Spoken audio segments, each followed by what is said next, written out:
Oke, baik. Assalamualaikum warahmatullahi wabarakatuh. Warahmatullahi. Waalaikumsalam. Bismillahirrahmanirrahim. Baik, yang terhormat Ketua Komunitas Marifatun Academy, Faris Andi Bastian, beserta jajaran kepengurusannya. Yang saya hormati Ustadz Muhammad Abdillah Arfan, SPD MPD, selaku narasumber kita pada hari ini. Yang saya muliakan kori kita pada malam hari ini, Ustadz Ion, serta jajaran media partner yang kami kagumi. Dan yang saya banggakan seluruh teman-teman yang hadir pada kesempatan kita pada malam hari ini. Puji syukur kehadirat Allah Subhanahu wa Ta'ala karena atas limpahan rahmat serta hidayahnya pada hari ini, Jumat 16 Mei 2025, kita semua dapat hadir bersama secara virtual dalam kajian umum yang bertemakan peran muslimah dalam dakwah. Sholawat beserta salam semoga tetap terlimpah curahkan kepada junjungan alam tauladan umat manusia, rahmat bagi seluruh alam, baginda Nabi Agung Muhammad SAW yang membawa kita dari zaman kegelapan menuju zaman terang benderang. Hadirin teman-teman semua yang kami hormati, perkenankan saya, Dia Septiani, sebagai moderator untuk memandu acara kita pada malam hari ini sampai selesai nanti.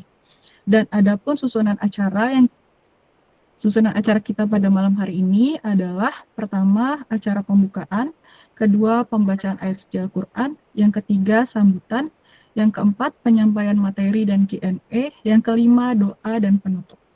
Hadirin yang berbahagia, kita semua berharap semoga acara pada hari ini diberikan kelancaran oleh Allah Subhanahu wa Ta'ala.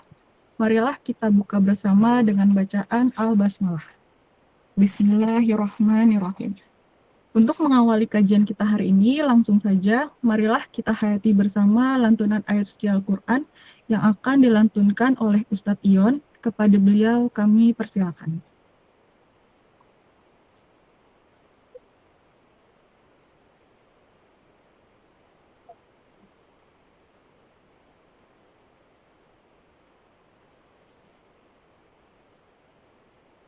Assalamualaikum warahmatullahi wabarakatuh. Warahmatullahi wabarakatuh. Assalamualaikum.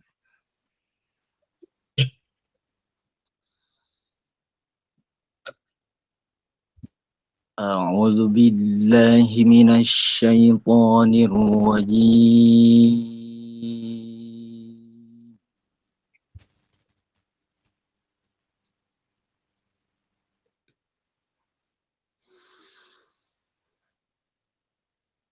Bismillahirrahmanirrahim.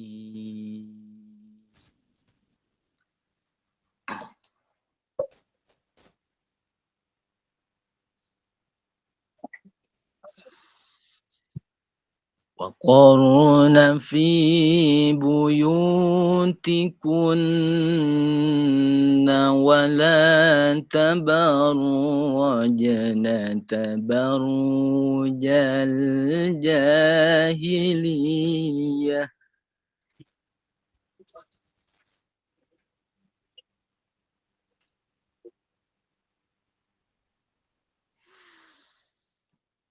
ولا تبرجن تبرج الجاهلية الأولى وأقمنا الصلاة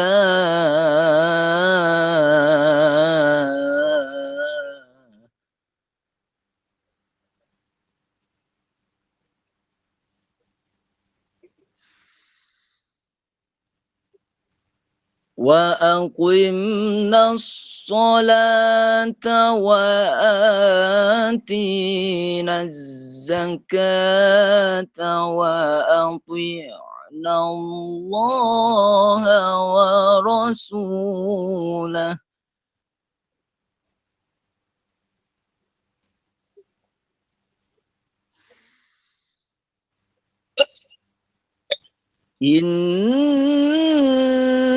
إنما يريد الله ليذهب عنكم الرجس أهل البيت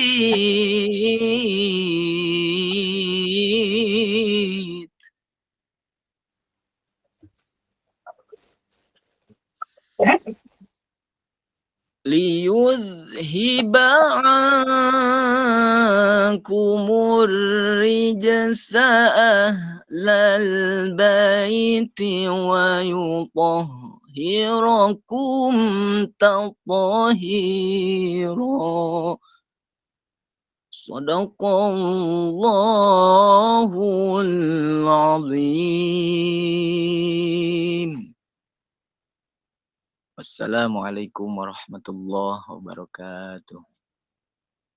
Waalaikumsalam warahmatullahi wabarakatuh.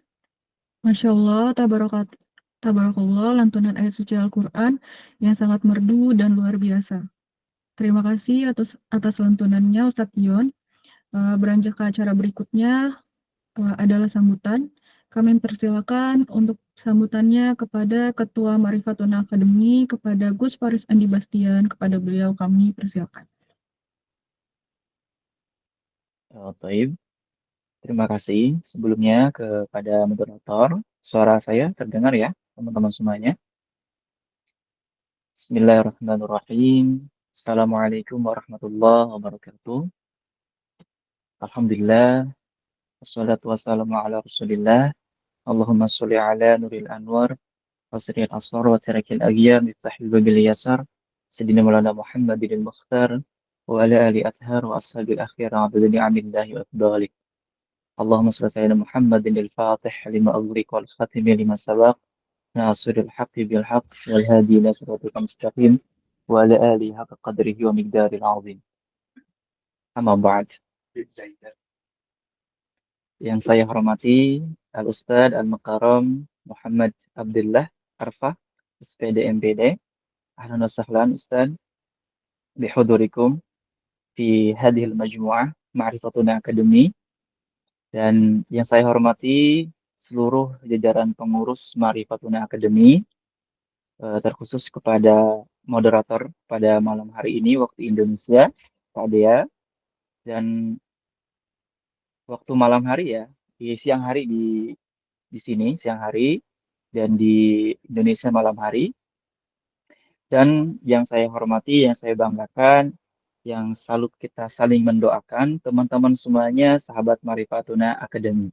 Ahlan wa sahlan bi hudurikum jami'an.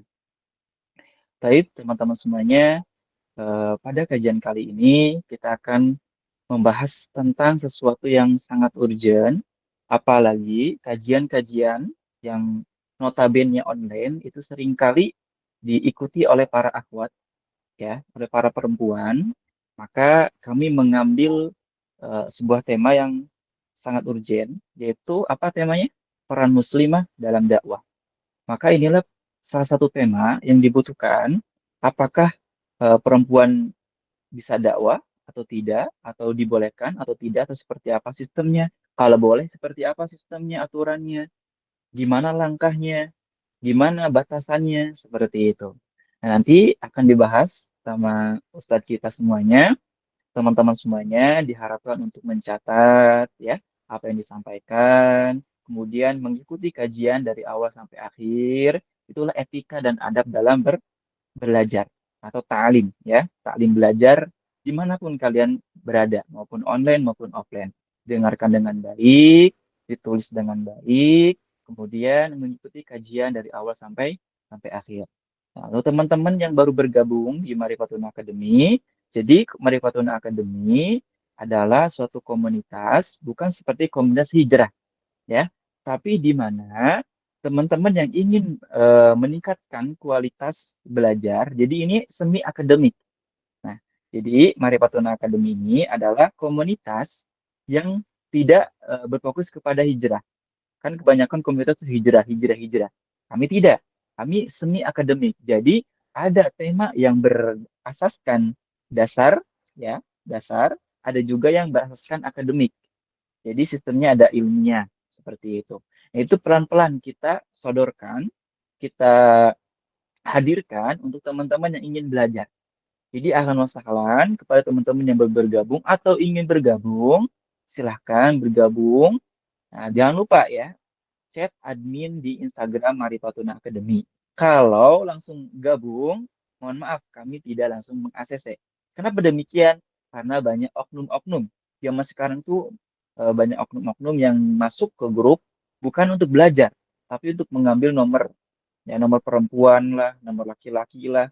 Jadi ada yang begitu. Banyak laporan kepada saya, jadi mohon teman-teman nanti kalau misalkan ada nomor yang tidak dikenal masuk ke HP kalian, diblok aja ya. Karena terkadang ada yang mungkin kelalaian kami ACC, ternyata dia bukan bermaksud untuk mengaji, tapi untuk alasan yang lain seperti itu. Jadi hati-hati ya teman-teman. Jadi nanti untuk akhwat ada grup khususnya. Ini akhwat ada grup khususnya, ya. Ada juga grup umum, ya, untuk semua golongan di sana. Ada golongan kiai yang masuk ada di sana, ada ustadz di sana golongannya, ada para akademik di sana di grup umum itu. Jadi campur di sana ya. Dari golongan-golongan campur semuanya itu khusus grup namanya grup umum kita. Marifatun Academy ada khusus akhwat. Jadi untuk akhwat yang ingin masuk diharapkan untuk men-DM dulu Instagram kami ya. Nah, itu sedikit info tentang Marifatun Academy. Mudah-mudahan teman-teman sekarang kita masuk ke kajian dengan kandungan baik. Mungkin itu saja dari kami. Saya sebagai perwakilan hanya sebagai reminder memperkenalkan dan juga mengajak kepada teman-teman untuk selalu semangat dalam mengaji. Ngaji itu sekarang itu mudah ya. Mengaji itu mudah, mendapatkan itu mudah, tapi mengamalkan itu susah. Itu yang menjadi PR kita semuanya. Terima kasih mungkin teman-teman semuanya yang telah hadir. Enjoy, stay tune. Nanti kita belajar dengan santai bersama Ustadz Muhammad Abdullah Arifah. Ya, teman-teman. Terima kasih. Mungkin itu saja yang dapat saya sampaikan. Unzur maqala, ulatul manqala, khudna sofa, wadan qadar. Terima kasih. Assalamualaikum warahmatullahi wabarakatuh. Saya kembalikan ke moderator. Wassalamualaikum warahmatullahi wabarakatuh. Terima kasih atas sambutannya kepada ketua kita Marifatuna Academy, Gus Aris Pandi Bastian. Beranjak ke acara berikutnya, yaitu pemaparan materi yang dilanjut dengan tanya jawab. Baik teman-teman, sudah hadir di hadapan kita semua narasumber kita yang sangat luar biasa. Dan untuk teman-teman semua tolong disimak baik-baik ya, apa yang disampaikan pemateri kita malam hari ini, dan siapkan juga catatannya tentunya, serta siapkan juga pertanyaan terbaik kalian ya. Tetapi sebelum menyampaikan materi, alangkah baiknya kita kenal terlebih dahulu siapa narasumber kita pada malam hari ini. Berikut CV dari dan narasumber kita pada malam hari ini. Baik, biodata pemateri, nama Muhammad Abdillah Arfan, SPD MPD, tempat tanggal lahir Maros 7 Juli 1996, pekerjaan pegawai Kemenak Kabupaten Bulukumba, riwayat pendidikan 1. MTS DDI Mangkoso, kedua MA DDI Mangkoso, ketiga STAI Al-Furqon Makassar, keempat PTQ Nur Muhammad Jombang. Prestasi yang pertama DAI Aksi Indosiar 2019. Kedua 10 DAI Kaptimbas Polda Sulsel 2018. Yang ketiga juara 1 DAI Gemar Ramadan Sulsel 2018. Yang keempat juara 1 DAI Kaptimbas Polres Goa 2018. Lalu juara 2 Tausiah RRI Sulawesi Selatan 2018-2021. Lalu juara 2 DAI Kaptimbas Polda Sulsel 2023. Lalu juara 3 Tausiah RRI Sulawesi Selatan 2017. Lalu juara 3 Tausiah RRI Sulawesi Selatan 2016. Lalu juara 1 DAI Remaja Masjid Sekota Makassar 2018. Baik, kalau begitu langsung saja kita persilahkan kepada Ustadz Muhammad Abdillah Arfan selama 45 menit untuk menyampaikan materinya. Kami persilahkan.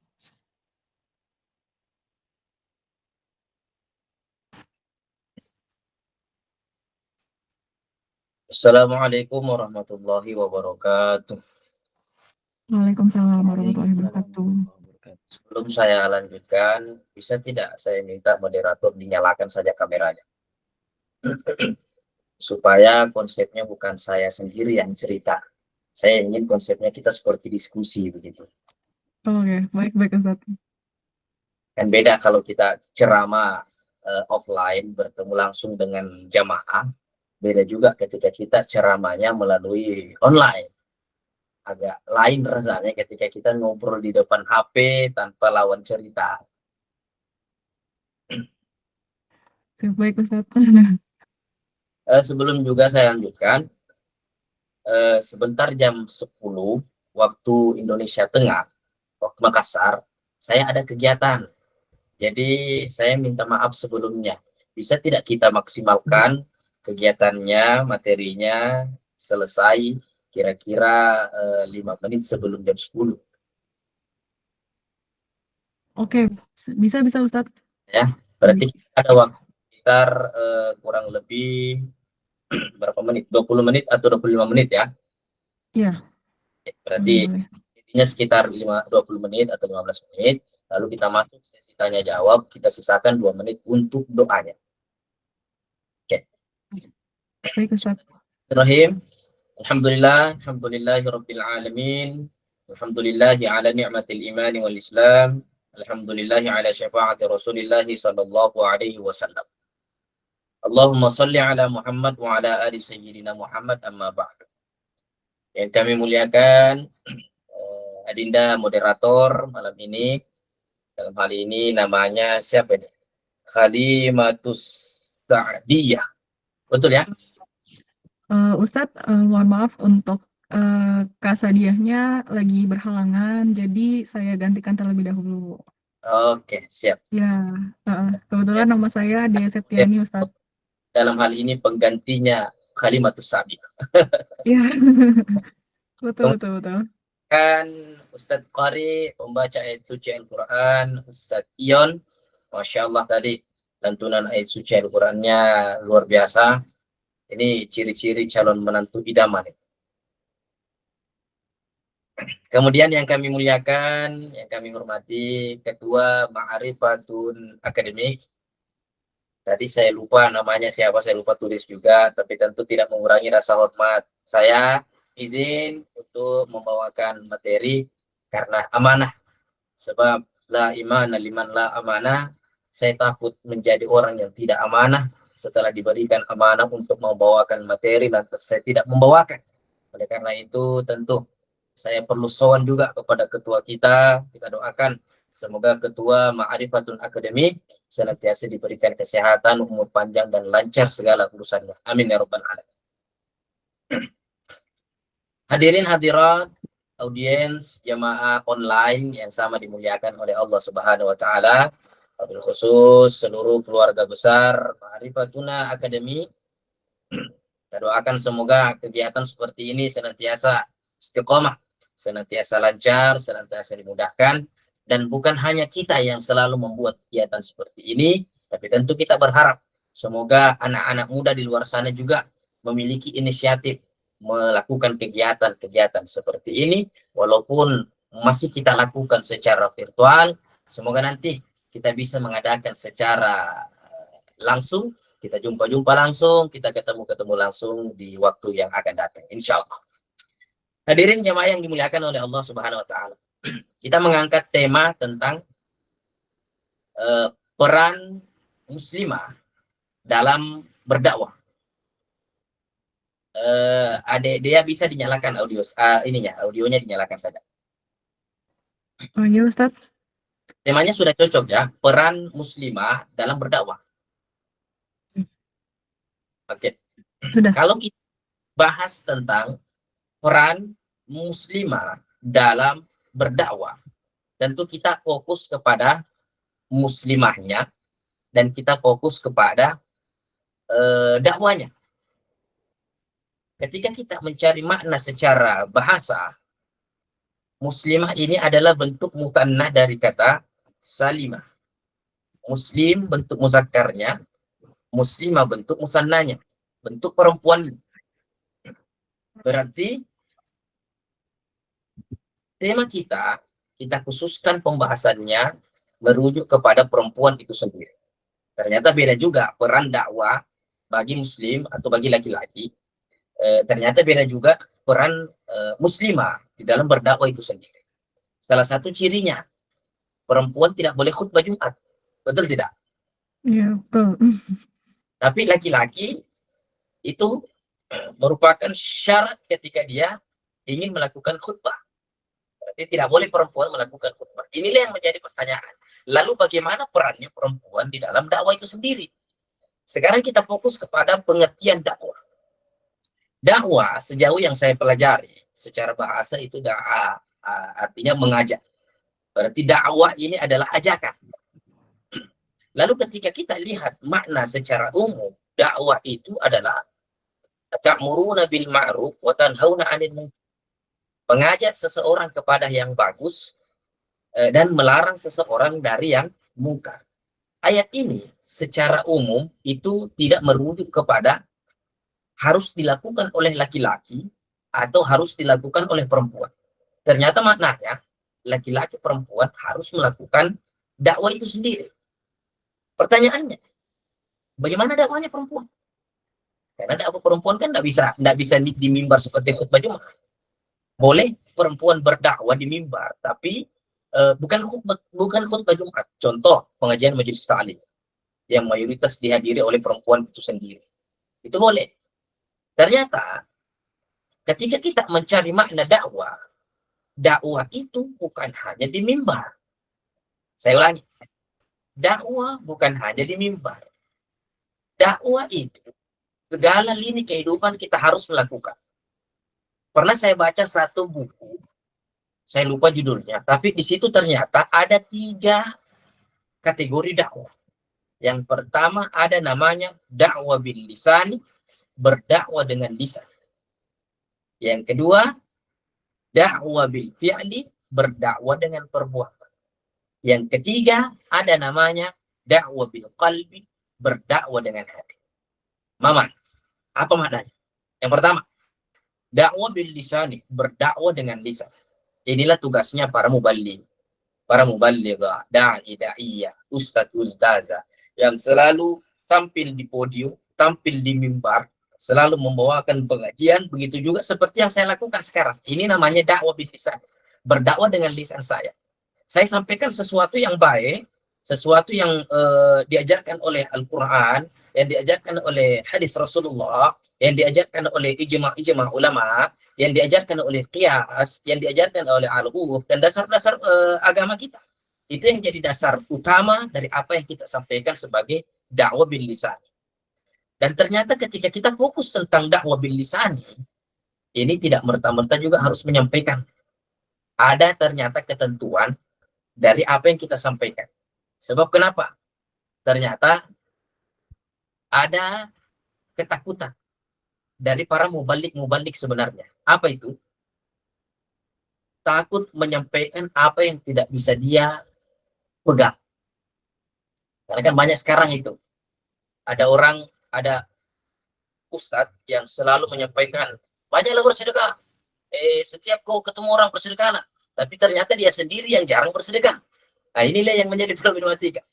Ternyata kecemasan pendakwah itu sendiri adalah takut menyampaikan apa yang tidak bisa dia sampaikan. Tapi tidak semua hal seperti itu berlaku. Contoh, kita boleh menyampaikan manasik haji walaupun kita belum pernah naik haji.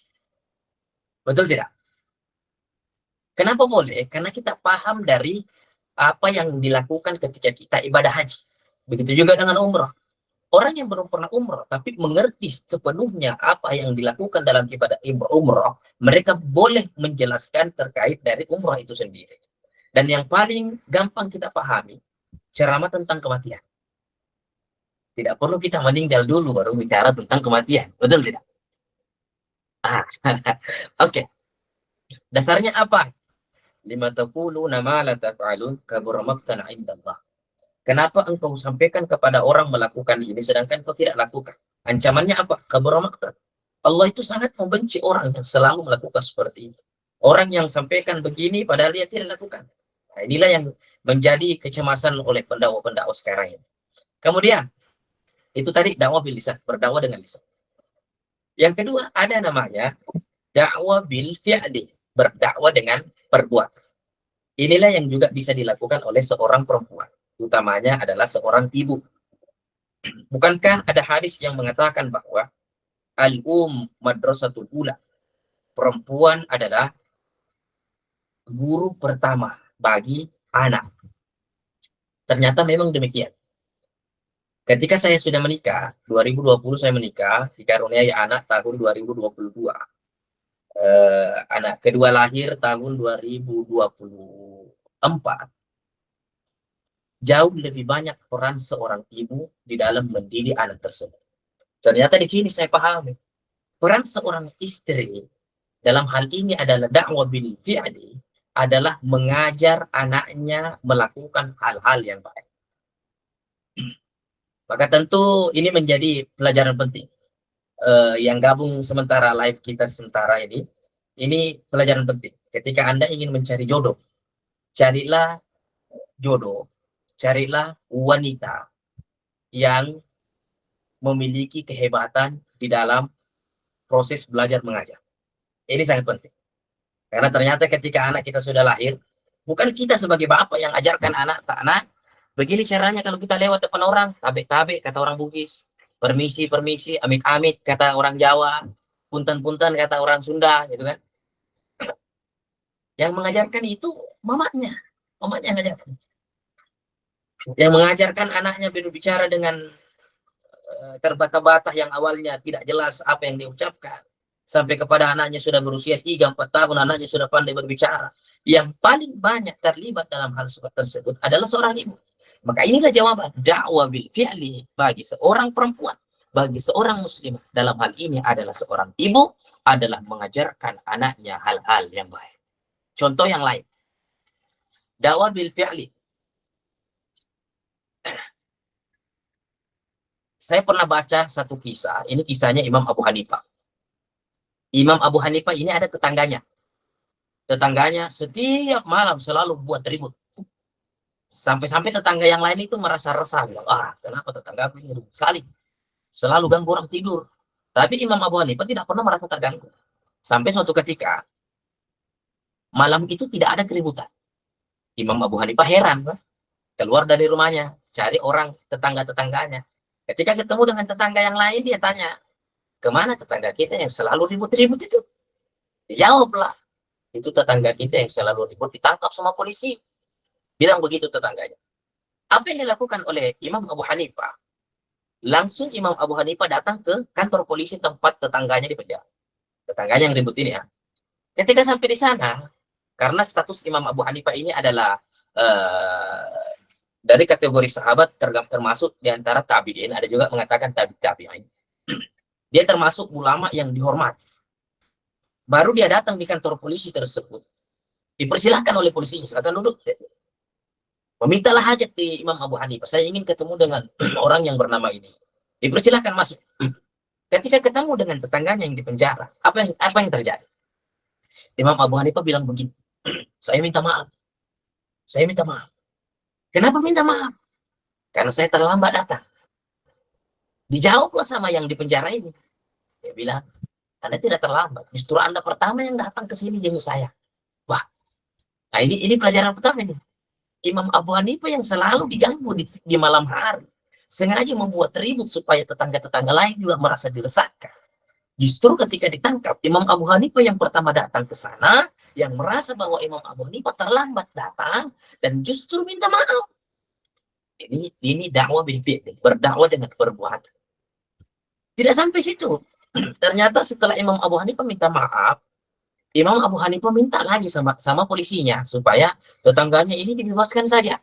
Segala bentuk pembayaran administrasi yang harus dilakukan untuk mengeluarkan yang di penjara ini diselesaikan oleh Imam Abu Hanifah. Dan setelah kejadian itu, ini tetangganya tidak pernah lagi ribut. Tidak pernah lagi ribut. Inilah dakwah bil fi'li, berdakwah dengan perbuatan. Ternyata manusia-manusia kita yang hadir, ada kalanya lahir dengan sempurna. Ada kalanya dia tidak mampu melihat. Ada kalanya dia tidak mampu mendengar. Ada kalanya dia tidak mampu berbicara. Ada kalanya dia lumpuh, tidak mampu bergerak. semuanya juga memiliki peran di dalam dakwahnya. Di mana bentuknya? Dakwah orang yang tidak bisa berbicara hanya mampu mendengar dan melihat. Maka dia tentu bisa berdakwah dengan perbuatannya. Kemudian, dakwahnya orang yang hanya mampu mendengar, mampu berbicara, tapi tidak mampu melihat. Dia berdakwah dengan lisannya. Dan bagaimana orang yang berdakwah dengan dirinya yang tidak mampu bergerak? Maka inilah yang dakwah ketiga itu. Dakwah bil fi'li. Dakwah bil qalbi. Berdakwah dengan hati.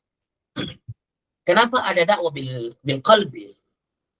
Ada hadis Nabi Muhammad SAW bersabda, "Man ra'a minkum munkaran falyughayyirhu biyadihi." Siapa di antara kalian yang melihat suatu kemungkaran, falyughayyirhu biyadihi, maka ubahlah, perbaikilah kemungkaran itu dengan kedua tangan. Fa in lam yastati fa bilisanihi. Kalau belum bisa dengan kedua tangan, maka dengan lisan. Fa in lam yastati fa biqalbihi. Kalau masih belum bisa, maka dengan hati. Wa dzalika adhaful iman.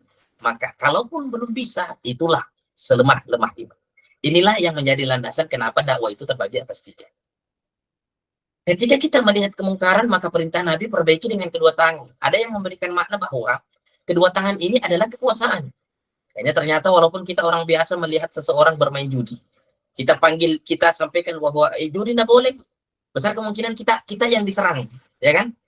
Apalagi kita lihat orang minum-minum gitu kan, kita sampaikan, minum itu tidak boleh, besar kemungkinan kita dikejar. Jadi kita perlu orang yang memiliki wewenang. Contoh polisi. Biadi ini maknanya itu termasuk yang memiliki kekuasaan polisi, atau kepala desa, atau RT RW, atau bupati kalau bisa, atau bapak gubernur kalau bisa. Mereka yang dimaksud dengan biadi, dengan tangan, yang memiliki kekuasaan. Tapi tidak semua kita memiliki kekuasaan kan. Maka alangkah indahnya lah di sini Nabi mengatakan, fa illam yastati fa bilisani. Kalau belum bisa maka dengan lisan. Apa dengan lisan? Inilah tugas kita mubalik atau mubaligh atau dai-daiyah atau muslimah, khususnya muslimah. Ini bisa kita lakukan. Berdakwah dengan lisan. Fa illam yastati fa biqalbihi. Kalau belum bisa maka dengan hati. Ini maknanya berdakwah dengan hati. Maksudnya apa? Angkat kedua tangan, minta kepada Allah, sebutkan namanya, lalu doakan, ya Allah, semoga fulan bin fulan yang hari ini melakukan maksiat, engkau hindarkan dia dari dosa, engkau jauhkan dia dari api neraka, engkau berikan dia hidayah. Semoga besok atau beberapa jam kemudian, atau bahkan hari ini, engkau berikan hidayah kepada dia. Semoga terhindar dan berhenti dari maksiat yang dia lakukan. Inilah yang dimaksud berdakwah dengan hati. Hadirin yang saya dimuliakan oleh Allah Subhanahu wa Ta'ala. Secara umum yang tadi kita bahas, adalah solusi bagi seorang perempuan ketika ingin berdakwah. Tidak ada batasan. Kecuali jangan lakukan batasan yang sudah disampaikan oleh Nabi Muhammad SAW, di antaranya adalah berdakwah khutbah Jumat. Kalau Nabi mengatakan khutbah Jumat hanya bisa dilakukan oleh laki-laki, perempuan jangan paksakan. Tidak boleh. Karena sudah ada syariat yang sudah ditentukan. Jadi Ustadz, boleh tidak perempuan berdakwah? Boleh. Tiga-tiganya boleh. Berdakwah dengan perbuatan boleh. Berdakwah dengan lisan, berdakwah khususnya jamaahnya adalah perempuan boleh. Berdakwah dengan hati mendoakan. Karena dakwah tidak ada batasan perempuan atau laki-laki kecuali apa yang sudah ditentukan oleh Rasulullah SAW. Hadirin yang saya muliakan oleh Allah Subhanahu Wa Taala, inilah yang dapat saya sampaikan. Karena waktu membatasi, kita masih ada waktu sekitar berapa menit? 8 menit. Kita ada sesi tanya jawab sekitar 5 menit. Kita tutup dengan doa, lalu setelah itu kita berpisah. Allahumma fiqhil komentarik. Assalamualaikum warahmatullahi wabarakatuh. Waalaikumsalam warahmatullahi wabarakatuh. Baik, Masya Allah, sangat luar biasa sekali. Terima kasih atas pemaparan materinya. Semoga kita bisa mengamalkan dalam kehidupan kita sehari-hari. Amin. Memasuki seksi selanjutnya, yaitu seksi tanya-jawab. Baik, teman-teman. Selama kurang lebih 8 menit ya Ustadz tadi. Betul. Jika ada yang mau bertanya, bisa acungkan tangan atau on mic, lalu sebutkan namanya dan pertanyaannya, atau teman-teman bisa langsung melalui kolom pesan yang tersedia. Baik, oke, baik. Ada langsung nih Ustadz, ada Anggi. Langsung saja atau bagaimana Ustadz? Oh, di kolom komentar ya? Ada yang acungin tangan sih Ustadz, jadi mau nanya langsung nih. Kayaknya lebih enak sih Ustadz. Bagaimana Ustadz? Mau langsung ditampung? Oh, langsung aja. Tapi pertanyaannya di mana? Nanti beliau langsung ngomong pakai suara Ustadz. Oh, boleh, boleh, Kayak boleh. tadi lisan ya. Ya baik, kami persilakan untuk Anggi Novianti untuk memberikan pertanyaannya. Dipersilakan. Baik, sebelumnya Assalamualaikum warahmatullahi wabarakatuh. Sebelumnya suara saya aman, Kak? Waalaikumsalam, alhamdulillah aman. Insyaallah jazakallah khairan kasiran Ustadz atas materi yang disampaikan. Mungkin Anggi di sini tadi kan meng-highlight ada 3 ya Ustadz. Kalau dakwah itu ada secara lisan, ada yang secara perbuatan atau secara hati. Nah, saya mungkin mau tanya di poin kedua karena ini yang saya alami Ustadz. Jadi gini Ustadz, saya nggak tahu apakah ini termasuk dakwah atau bukan. Jadi saya itu beberapa bulan yang lalu punya punya kayak misi di diri sendiri. Saya kan kebetulan alhamdulillah sering mengikuti kajian walaupun secara online Ustadz kayak gitu. Nah, saya itu berusaha untuk merangkum kajian itu, kemudian saya tulis di poster semacam poster itu baru saya share kayak gitu. Tapi saya tujuan saya awalnya kayak cuman pengen teman-teman yang mungkin belum bisa ikut kajian bisa dapat informasi tentang apa yang saya ikutin kayak gitu. Ya sekedar niat awalnya seperti itu Ustadz. Tapi ini nyambung dengan apa yang Ustadz sampaikan tadi, bahwa kadang ada kita tuh takut menyampaikan sesuatu karena khawatir kita belum bisa melaksanakan. Nah, saya juga mengalami itu Ustadz, walaupun saya hanya berupa poster men-share kayak gitu, atau ada beberapa kali saya men-tag video dan menyampaikan lagi apa yang udah Ustadz atau narasumber disampaikan dengan tujuan tadi di awalnya saya ingin teman-teman saya mungkin yang belum bisa ikut kajian karena kesibukan itu tetap bisa dapat ilmunya kayak gitu Ustadz. Tapi ya itu tadi Ustadz saya punya rasa tiba-tiba kayak overthinking, Anggi nge-share ini tapi Anggi belum sepenuhnya melakuin. Jadi Anggi tuh kayak ada keraguan-raguan gitu loh Ustadz. Jadi mohon arahannya gimana apa yang seharusnya saya lakukan Ustadz kayak gitu. Oke. Assalamualaikum warahmatullahi wabarakatuh. Waalaikumsalam warahmatullahi wabarakatuh. Langsung aja kita jawab ya. Ya, dipersilakan Ustadz, langsung dijawab aja. Ini sangat connect dengan apa yang dulu saya alami ketika baru pulang dari Indosiar. Mas, timbul dalam hati apakah saya layak jadi pendakwah atau tidak ini. Nah, setelah itu saya sowan lah ke guru saya di pesantren di Mangkoso, Kabupaten Baru, DDI namanya. Saya sowan, beliau bilang begini, jawabannya simpel.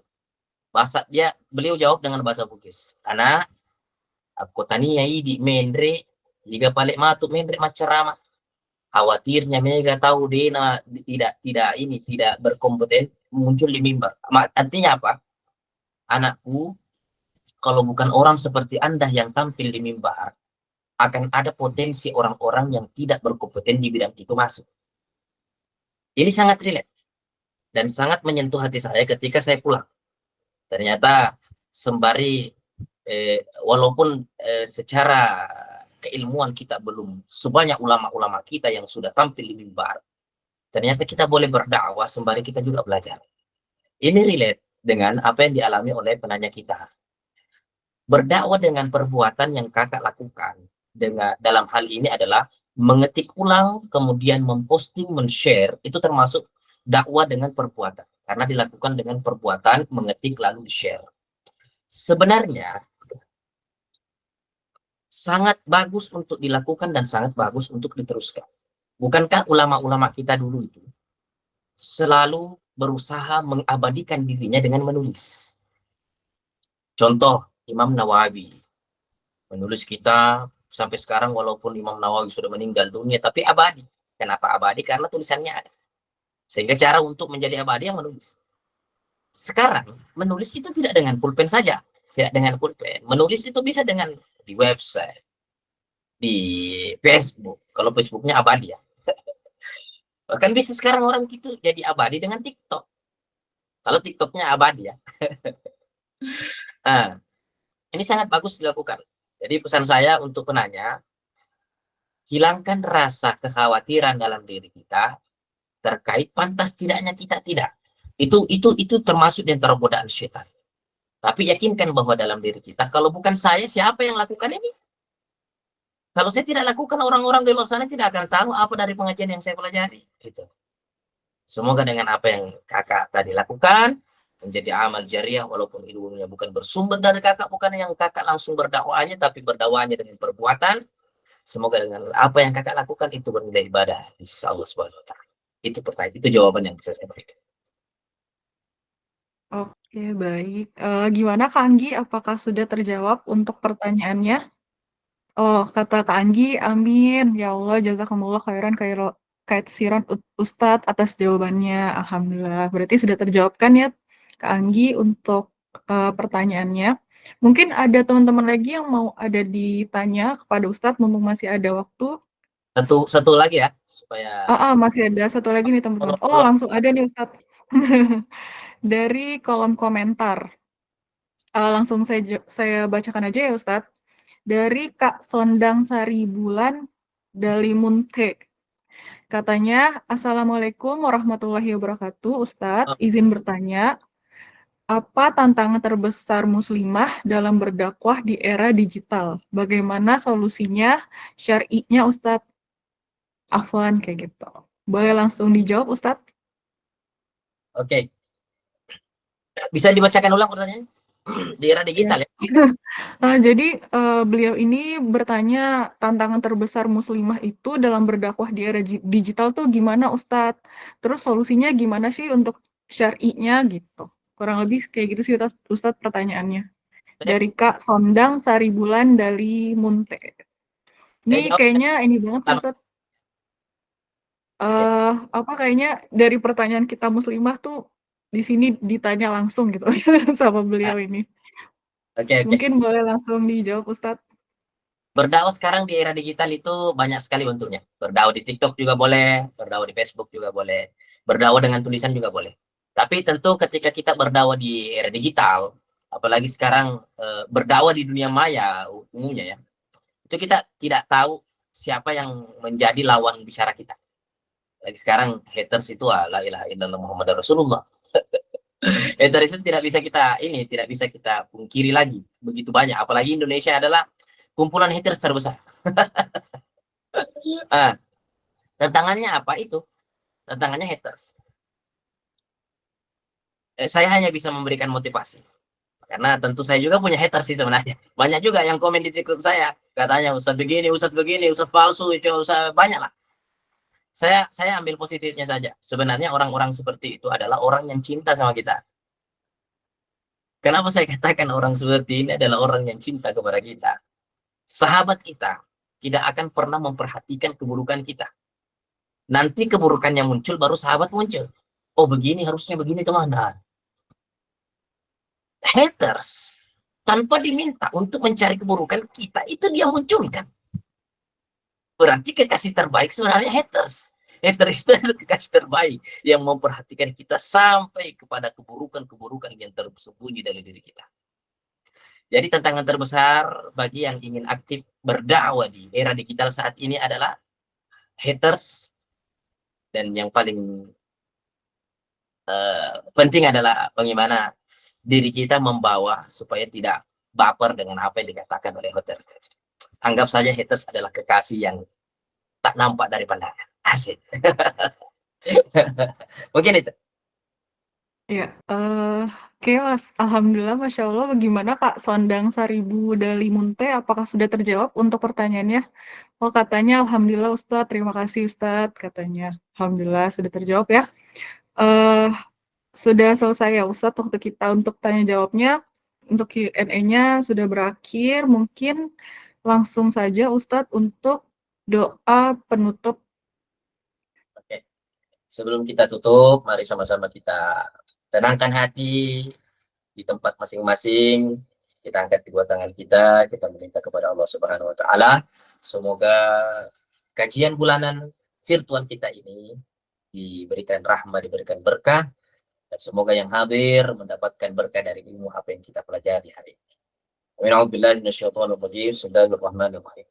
Alhamdulillahirabbil alamin. Shallallahu ala sayyidina Muhammadin wa ala alihi wa sahbihi ajma'in. Allahumma ighfir lil muslimina wal muslimat wal mu'minina wal mu'minat al ahya'i minhum wal amwat. Allahumma iftah lana abwab as-salamah, abwab ar-rahmah, abwab al-barakah, as-sihha wal 'afiyah, rizqan halalan tayyiban. Rabbana taqabbal minna innaka antas samiul 'alim wa tub 'alaina innaka antat tawwabur rahim. Waghfir lana innaka antal ghafurur rahim.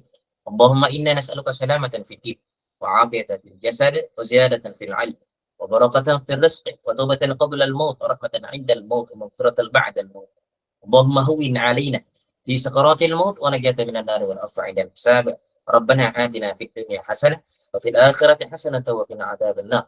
وصلى الله على سيدنا محمد والحمد لله رب العالمين. الفاتحة.